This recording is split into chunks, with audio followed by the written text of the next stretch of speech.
এইবোৰ কি বেপাৰ আৰম্ভ কৰিছ হা? বেপাৰ কৰিছো মানুহৰ জীৱন বস্তুটো বেপাৰী আছে। আৰু শুনাচোন, তোমাৰ দোকানত ইমান মানুহৰ ভিৰ কিয়? কালি যে মই ঘৰ ঔষধ বিলাইছো, কথাটো চাগে পপুলাৰিটি বাঢ়িছে আৰু। খাৰঘৰীয়া শুনিছে তাৰ কথা হা? তোমাক ভালে ভালে কৈছো, এইবিলাক কিন্তু বন্ধ কৰা। মই এবাৰ মাতেতো নামিলো যেতিয়া মই ঘূৰি আহিব নোৱাৰিম চাগে আৰু চা। আৰু মানুহবোৰো যে খাৰঘৰীয়া, এইমাত্ৰ ল'ৰাটো আহি কৈছেহি তাৰ দোকানত হেনো মানুহৰ ভিৰ লাগি আছে। ভিৰ লাগি আছে? আগতে মোক কিয় নকৈছে?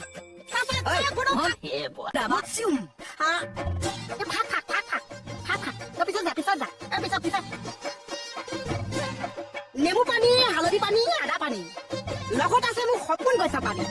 এগিলাচ খাই যাবা, লগৰ বন্ধুক কৈ দিবা, বেমাৰ পৰা মুক্তি পাবা, মই হৈছে সপোন বাবা। সপোন বাবা কি জয়, সপোন বাবা জয়, সপোন বাবা জয়, সপোন বাবা জয়, সপোন বাবা জয়। ও কাৰ্তা কি খাৰ বাঢ়ি দিলা? কিবা এটা মুহূৰ্ত আছে বুজিছা। আছো নি? সেৱা এটা কৰি